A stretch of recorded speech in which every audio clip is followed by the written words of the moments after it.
के कराही आश्रम में दू दू गो फूलावा फूलाई लए ललना कवन देवी देली दूर तन धन कवन कुल के दीपक हो ए ललना कवन देवी देली दूर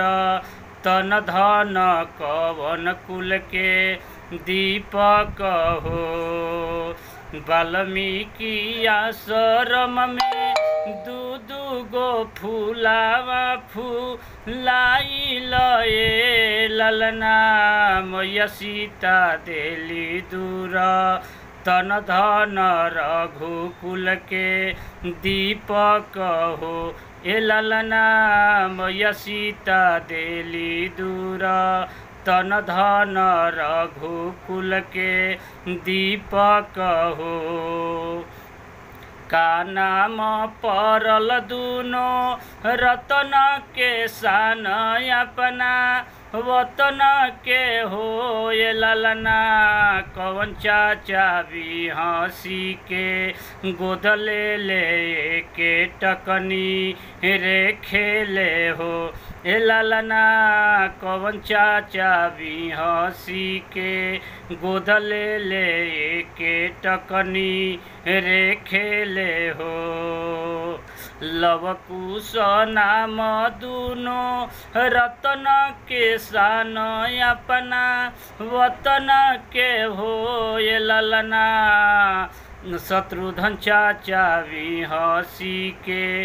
गोद ले ले के टकनी रे खेले हो ए ललना शत्रुघ्न चाचा भी हंसी के गोद ले ले के टकनी रे खेले हो। केकर घोड़ा छूटल यश मेघ के कड़ी ले ले के कड़ी ले ले हो ये ललना युद्ध छिड़ल भारी घम सन देखी के लिखले सोहर हो ए ललना युद्ध छिड़ल भारी घम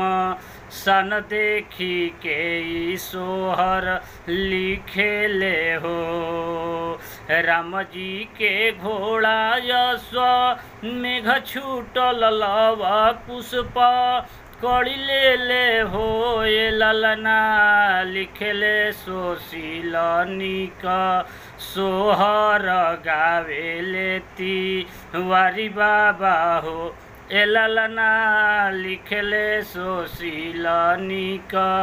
सोहर गावे लेती वारी बाबा हो। के कराही आश्रम में दू दू गो फूलावा फूलाई लहो ये ललना कवन देवी देली दूर तन धन कवन कुल के दीपक हो ए ललना